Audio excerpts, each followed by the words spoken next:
Hello, it's so good to have you with us here at Leadership for Sustainability. This is the podcast where we help you lead on sustainability to deliver results and make a real difference in the world. I'm Osbert Lancaster, longtime sustainability consultant and trainer, and co-founder of Realise Earth. You also need a theory of change. If you haven't understood what the big thing is you're trying to achieve, and you haven't understood how you're going to achieve that thing, then you have no theory of change, and you're not going to achieve it. Bob Gordon told me that when he started out as head of sustainability with Nando's in the UK, he didn't really have a theory of change. However, Bob's now director of Zero Carbon Forum and has a very clear theory of change to support the hospitality sector to reduce and then eliminate their carbon footprint.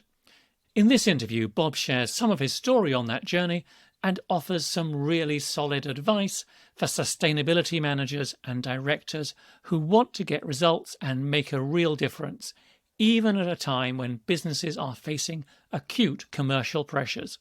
Bob, it is great to have you with us here on Leadership for Sustainability.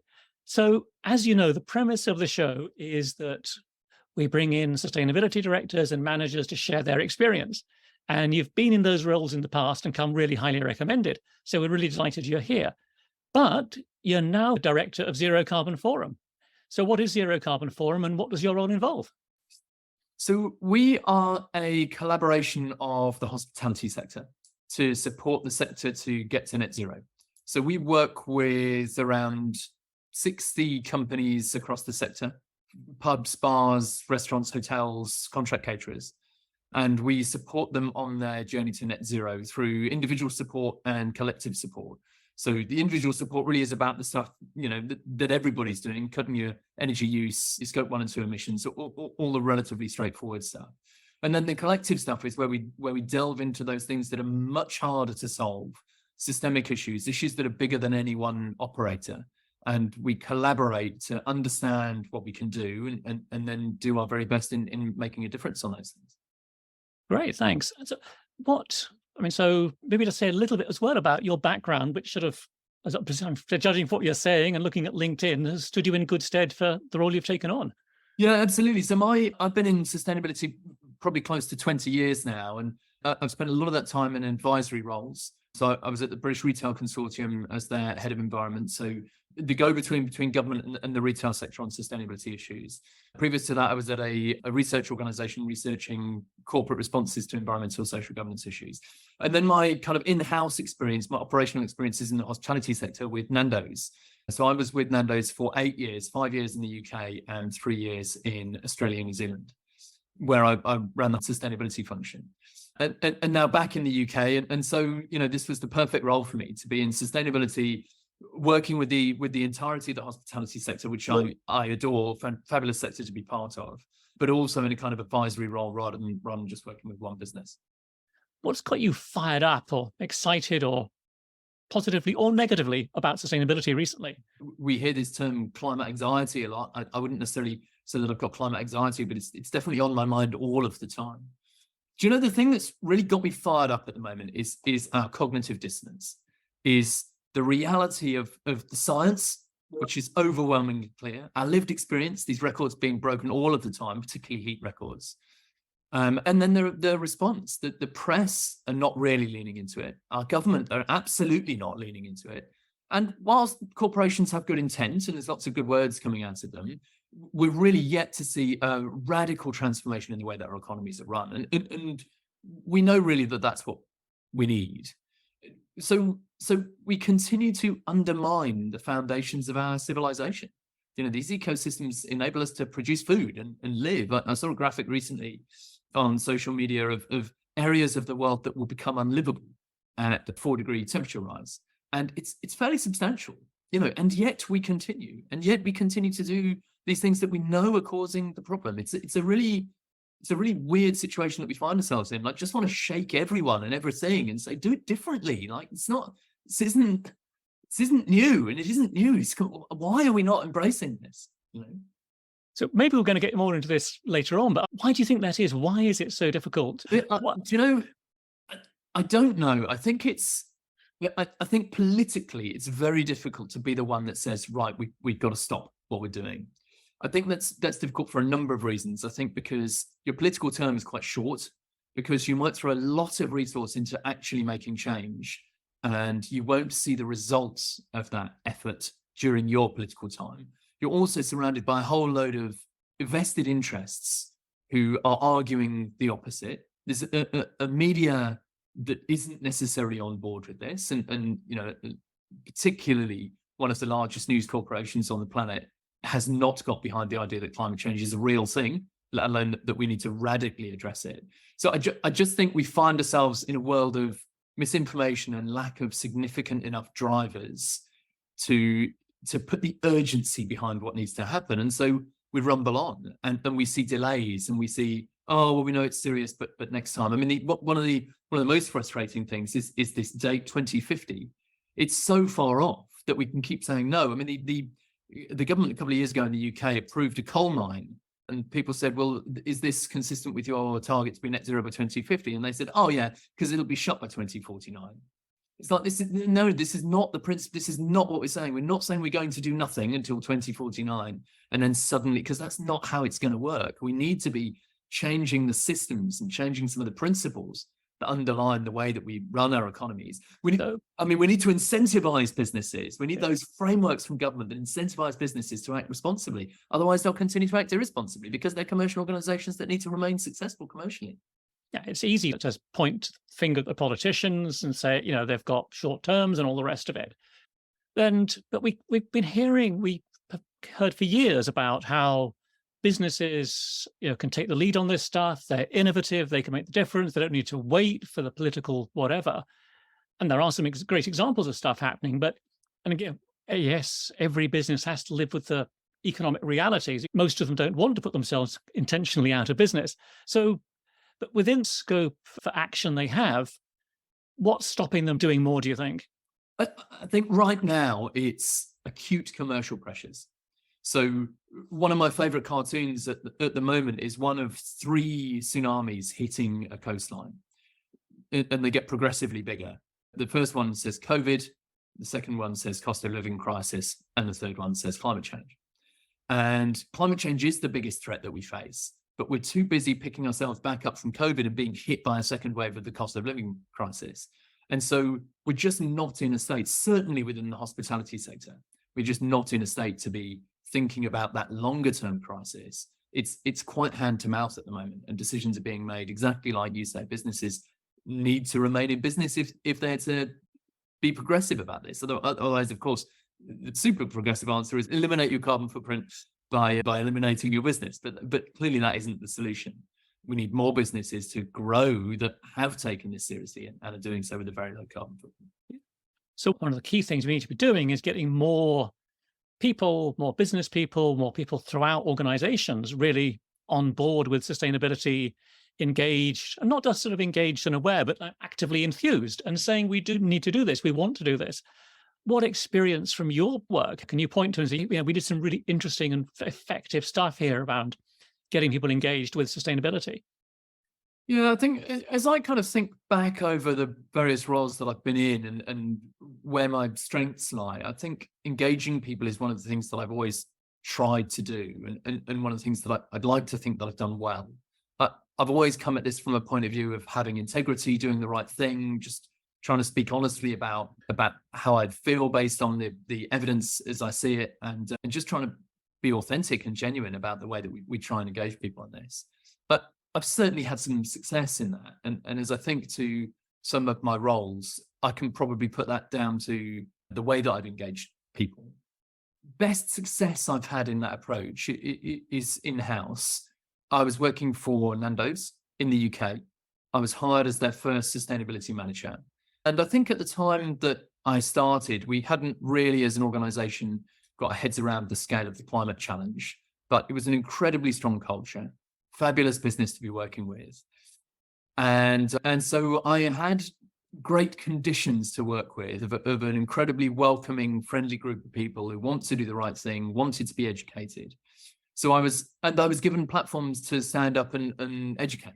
But the the real moment of breakthrough came when we designed a program to donate our chicken at the end of the night. So the way things work in Nando, as in many other hospitality organizations, is there's some pre-preparation. So chicken is cooked before the customer comes in, it's kept warm. So at the end of the night, there's always chicken that's been cooked and not served. So rather than throwing that in the bin, what we did was we put that in the freezer and then contacted local charities, got a relationship with the local charity, and then a local charity would come and collect any surplus chicken. From a sustainability point of view, absolutely fantastic project because it has a positive environmental outcome that chicken is now being eaten rather than being wasted. Has a positive social outcome because you're feeding people who otherwise wouldn't get access to that really high quality protein. And for the Nandokas, for the employees at Nando's who hated throwing away food at the end of the night, they now love that they're not just not throwing it away, they're doing something really, really positive with it. And so through that project, lots and lots of business, lots and lots of individual restaurants wanted to be involved. So we ran a trial in somewhere between 10 and 15 restaurants. That worked out quite well. We worked with a third party to support in finding our charities. And then restaurants start finding out about it and contacting me. I remember I spent hours of an evening responding to every single restaurant personally and individually, not because I thought there was good strategy to that or good policy to doing that. And it was incredibly time consuming, but rather that was the thing that would build engagement. If an individual from a restaurant had reached out to me, I wanted to respond to that personally, and I wanted to really engage them, not just in the individual initiative that we were running, but in the whole agenda of, yeah, you can do good, have a good time doing it, and be more profitable as a result. It was a really in-depth exercise in building relationships, rather than having a strategy or a policy that enabled us to move it forwards. And that came later, but in terms of engaging people to get us started, that was absolutely the way to do it. So I can imagine people listening to this saying, okay, that's a nice story. And that you talked about this welcoming atmosphere, people were on board, the different the senior management were on board and enthusiastic about sustainability, restaurant managers and the other staff were like, yeah, we're up for this as well. I can imagine a lot of people thinking, well, that's not the situation I'm in. What's your advice or your other experiences, or maybe how do you do this in a more what you imagine is a less welcoming atmosphere? Yeah, no, a great question. And I don't want to draw an idyllic picture that everything was roses because it was still really hard work. But I think in the majority of cases now, people aren't aggressively trying to block action. I think, and someone once said it to me in one of my roles, if you can help us be more profitable, make it operationally more efficient and save the planet, you won't have any problem from me. And that's quite a tall order, of course, to be able to tick all of those boxes every time. So definitely there's a difference between that emotional engagement and then actually making things happen. And I think there is a much longer term investment in terms of getting a really strong foundational evidence base, writing a strategy that will enable you to achieve the things that you want to achieve, that align with your values, that align with your business purpose, that align with your annual business plan, so you can weave what you're doing into wider benefits rather than it being an emotional engagement point. I think the emotional engagement point is a really good first point of call, and I think you have to invest there to get started. That opens the door to enable you to do the hard work. But I had to do a lot of that hard work as well, and subsequent to me continue to do that hard work because it needs to have a really robust business case. Because when you get up to the exec team, they're making robust business decisions based on good evidence. Yeah, that makes perfect sense. And I guess to what extent do you feel that whether that's senior management like signing off on this strategy, or whether it's other people operationally buying into it, putting their time into it, and so on, to what extent do you feel that they're saying, show me ways of improving the business, reducing costs, and so on, and if you save the planet as well, that's fine, but or are there more people in there who are saying, like, we believe this is important as well, we're trying to find a way of doing it which is also good for the business? Yeah, well, in my experience nowadays, responses to climate change is just like any other business function. If you have, whether it's your people function or your marketing function, or your product development or your purchasing decisions, whatever it is, if you have an idea of a way that things can be done differently or better, if you have a problem you need to solve, you need to go and do your foundational work of what is the way we're going to solve this problem. And then you need to present a case a costed case that argues, here's the deliverables, here's the value of those deliverables, here's the timeframes and the costs, and this is why I make this recommendation. It's no different to any of those other functions nowadays. I think I've certainly in my career seen my role evolve significantly. So 10 or 15 years ago, really the job was to have the ability to stand on a platform and shout really loud, we've got a problem, we've got a problem. And people would go, have we really? Today, you can shout on a platform, we've got a problem, we've got a problem. And everyone goes, we know. Can you get on with solving it, please? So the role has really changed to, okay, I'm going to get on with solving it. I'm going to do the math on what it's going to cost, what the impacts are. So for us, in the process we use at the forum now, it's very much about, right, let's get you a foundational carbon footprint so you understand where your impacts are. We create a thing we call a climate action plan, which is effectively 150 initiatives you can undertake across your business that will put in place governance and strategy foundations, and then take action on all of energy, water, waste, purchase goods and services, etc. So you're looking at what are my impacts, and then what are the levers that I can pull to do something about that. We then categorize those as whether they'll cut your cost, build your brand, build resilience. And so we're looking at strategically then, here's a problem, here's a set of levers you can pull, here's the value of each of those levers. Right, now let's make a plan as to which of those levers we're going to pull in which order. So it becomes quite as I say, just like any other function, it doesn't rely now on an emotional buy-in of do you get it or not. It relies on, well, does the evidence tell me this is a smart decision or not? When you look at things like TCFD, the Task Force on Climate-Related Financial Disclosures, that's a requirement for larger businesses now to start to look at what their risks are. When you start to look at those risks, whether those risks are genuine physical risks or whether they're transitional risks, whether that is, right, we're at risk that we won't be able to produce our core commodities because of heat and impact on the climate that will impact our ability to grow crops, or whether that risk is people will stop buying from us if they do not perceive us to be a responsible company. Those are very real business risks now. Now, the way in which you quantify those risks is important, but if we quantify those risks, then we can start making a business case that says, look, if you don't manage this risk, then your business will be in this situation in 5 years' time versus this situation in 5 years' time. And we can start to do some modeling of, well, what actions do I need to take to make myself both more profitable and more resilient to those risks over the longer term.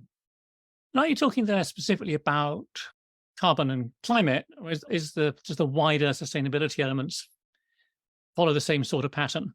Yeah, I mean, absolutely, it's not just about climate, right? So I think actually in the fields, one of our bigger risks is loss of biodiversity. In consumer perceptions, certainly consumer perception of fossil fuels is changing radically. I think people's perception of meat and dairy is changing fairly rapidly. But then you get into some other stuff. So people's perception of tobacco obviously changed substantially over the last 30 years. How are attitudes to alcohol changing? Because we hear frequently, whether it's alcohol or meat and dairy, that there's a substantial rise in young people who are not eating meat or dairy and not drinking alcohol. So what are those trends and what's driving them? And so how do you want to build your business so that you're aligned with those trends, or certainly not missing out on those big risks that will ultimately become existential for your business? So it sounds like particularly, I guess there'll be similar issues in many industries, but you're talking here about hospitality particularly. And there's some really big hitters in terms of the carbon footprint and other sustainability measures in that sector. To what extent do you think, or your experience really, is like that senior management and direct boards are up for some of these more existential type conversations, discussions around, well, this is, sort of the core of our business is based around a product which is essentially unsustainable, and that's a difficult conversation to have. But I know those conversations happening.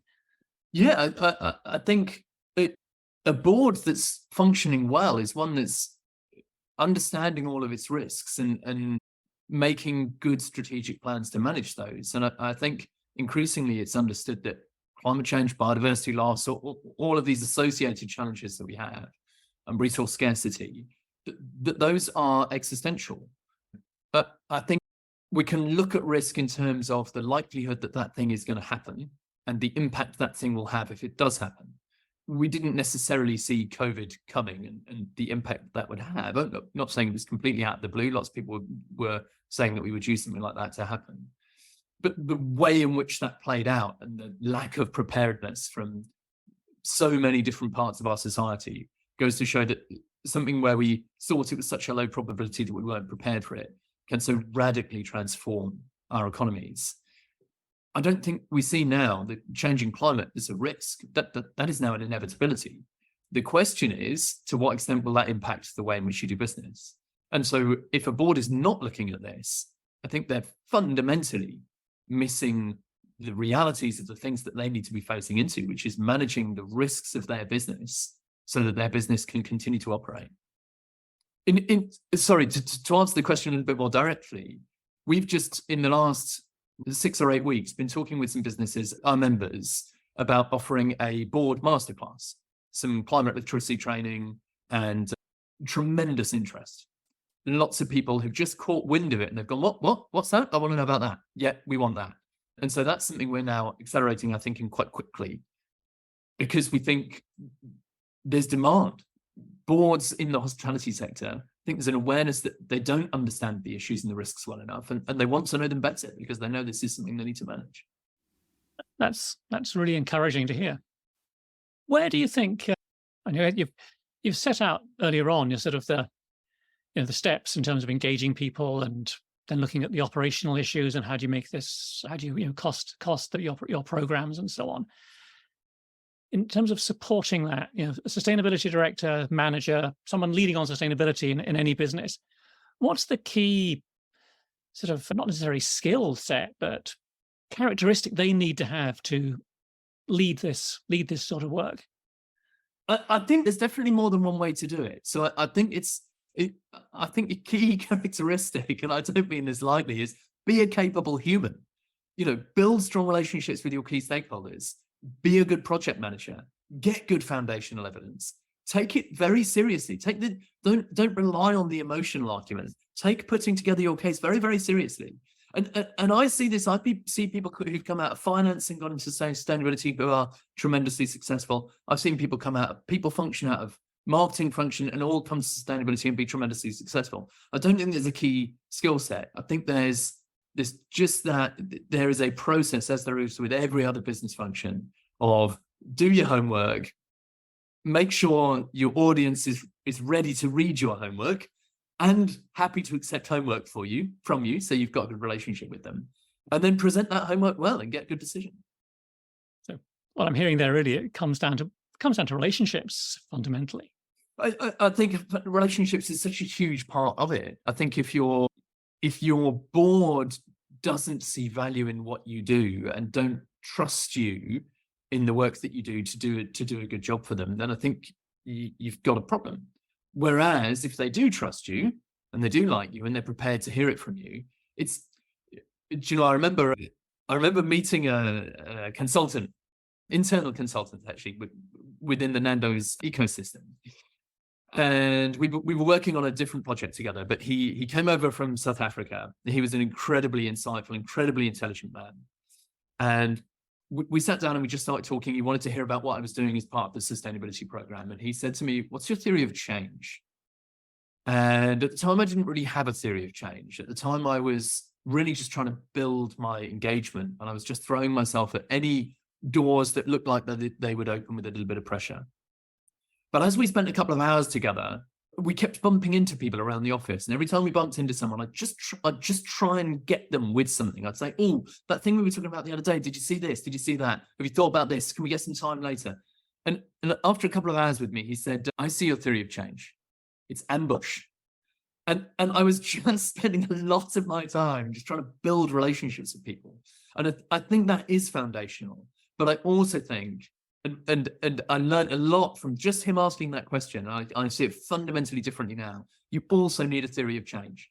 If you haven't understood what the big thing is you're trying to achieve, and you haven't understood how you're going to achieve that thing, then you have no theory of change, and you're not going to achieve it. So if I think about within the restaurant sector, for a lot of restaurants, meat is the single biggest part of their footprint. And you can think of several brands where that would be true, particularly given the impact of meat relative to plant-based diet. If they are to achieve net zero, as many of them have set themselves targets to do, they will need to do one of at least two things. But I think crudely we can cut it one of two ways.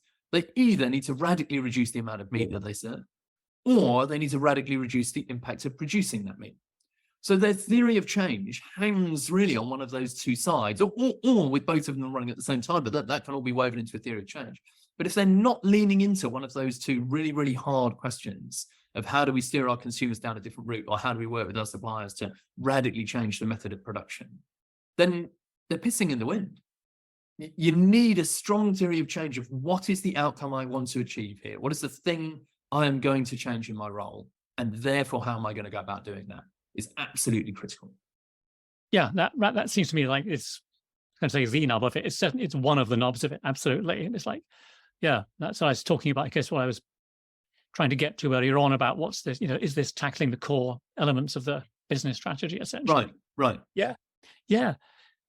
Great. So, yeah. So moving on. What's next? What's the? You've been talking about, sort of where you are with some of you're giving some examples from your previous career, some of the stuff that's happening around Zero Carbon Forum, which sounds really interesting. What's next? And I guess maybe this is either for you personally or for sort of your work in the sector. But what needs to really shift that you can have some sort of influence or control over? What are you trying to unlock or to leverage to really help things move forward, do you think? I think that is the question. That's the question I'm asking myself a lot. And I think it comes back to that theory of change point. My question that I'm asking myself a lot at the moment is, what is our theory of change as the Zero Carbon Forum? So we support a whole bunch of organizations in the industry. We're a small team, and so a lot of that time is spent on responding to their queries and connecting them and the day job. But how are we going to drive the sector? How are we going to steer the sector? What is it we can do to just nudge everyone in the right direction so that they're starting to tackle those really big questions, and they're starting to have really big impact in the way that they're changing their businesses? That's really hard. I think that's going to keep us busy for some time.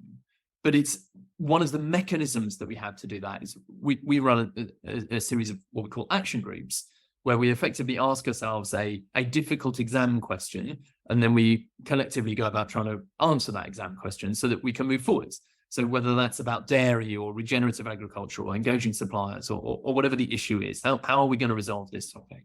I think the action groups is a way for us to do that. And so we might then start to think about, well, what are our action groups on radically changing food production system? What's our action group on dietary change? What are the levers we can pull? How can we then demonstrate that as best practice, demonstrate the business case, enable businesses to take that forwards and go and run with that themselves? So we're not just responding to the industry, but rather we're leading the industry. And that's something we're working on all of the time. And I think that there are ways that we do it well, and there are ways that we could do it better. But that's definitely what's next. That sounds really exciting and really sort of both pragmatic, but also sort of visionary in the sense of this is about bringing the people who care about this stuff, who need to deal with it, bringing them together to work together on this, rather than sitting in one's, sitting with a small team, looking at one's whiteboard or whatever it is and trying to work stuff out yourself. It's about bringing everyone on board with this and sharing that journey. Absolutely, 100%. In my experience, what we see within the sector, and I'm sure this is similar in lots of other sectors, is if we were to break it down on the diffusion of innovation, of how fast and how far people have come, there's people who haven't done very much yet, and we can deliver them tremendous value because we can help them get on the road. We can do them a footprint climate action plan and just get them started. There's a whole bunch of people in the middle who can still learn from the leaders, and we deliver them tremendous value by connecting them.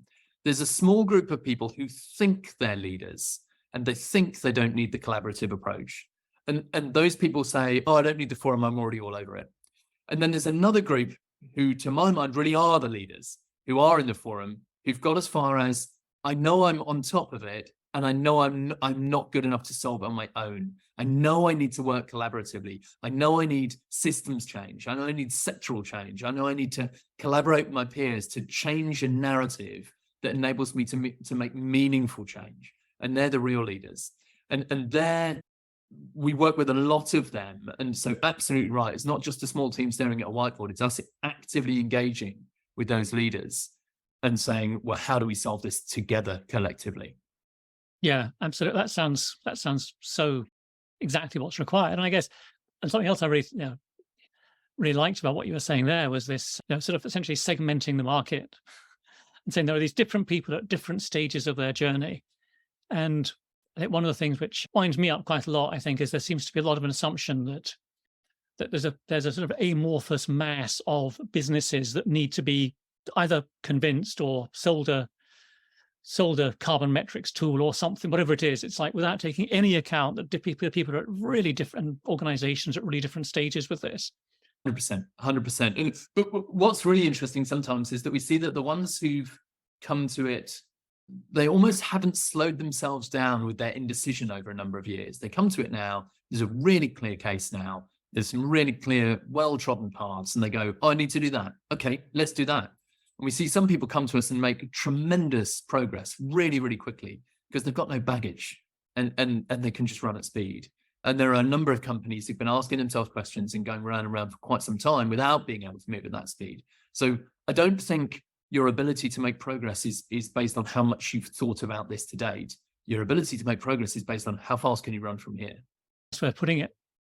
So meeting another sustainability leader, director, sustainability manager, you're going to recommend one book, an article, a video, something to, whether that's to get them thinking, get them inspired, to help them think differently, but you choose what the need is. But what would you be recommending to people?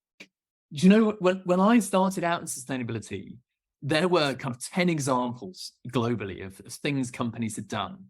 And now you can get onto LinkedIn or Twitter and you can find 10 examples in 30 minutes. Like, the world is awash with great stories. Personally, I like a documentary. Both Cowspiracy and Seaspiracy I thought were really compelling in terms of things I've watched recently. I've been reading and watching a fair amount of stuff about regenerative agriculture. Kiss the Soil, or Kiss the Ground rather, was one from Netflix a few years ago. I've just come out of Groundswell Festival, which is a regenerative farming festival. It's really a kind of 2-day conference, but it's in a field.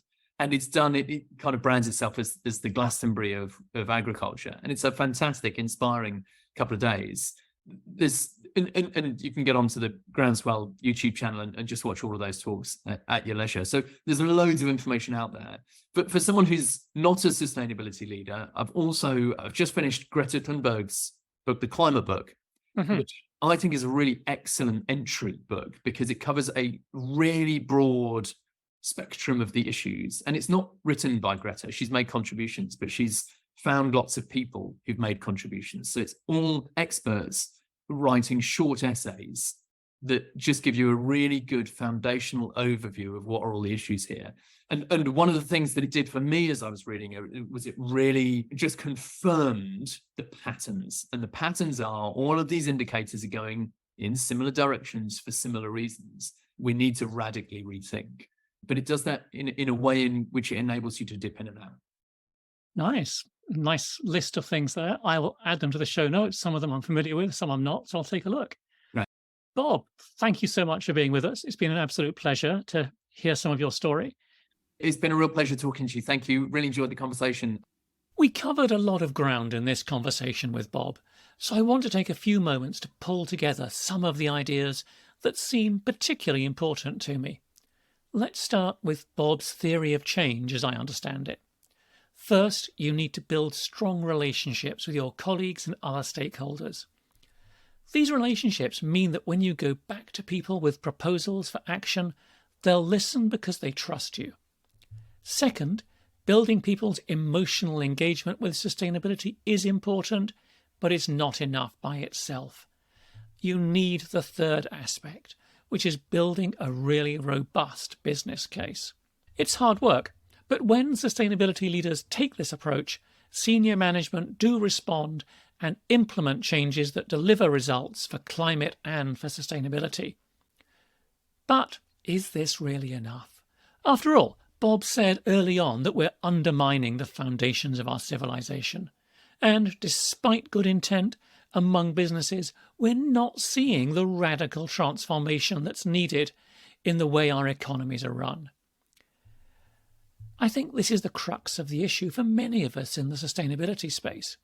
We do see elements of real progress, but at the same time, we know that it's not nearly enough given the scale of the problem.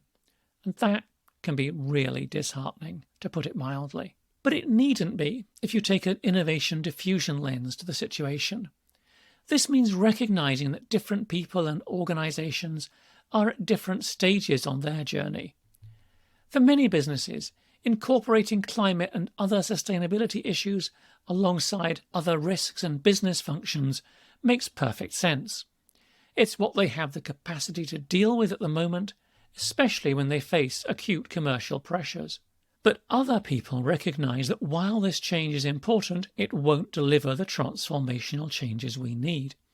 And they recognise that this isn't something they or their organisation can tackle alone. These people, who Bob calls the real leaders, know that they need to work collaboratively with others in their sector to change the system to make meaningful change in the world. Bob puts this in the context of the Zero Carbon Forum, which not only helps hospitality businesses get started with working on climate operationally and strategically, but also supports sustainability leaders to work collaboratively to tackle systemic sustainability challenges in the sector. If you're in the hospitality industry, you should definitely check out the Zero Carbon Forum at zerocarbonforum.com. You can also contact Bob Gordon via LinkedIn. I'll add these links to the show notes. And you'll also find links there to some of the other resources that Bob mentioned. Bob's theory of change is very similar to ours here at Realise Earth.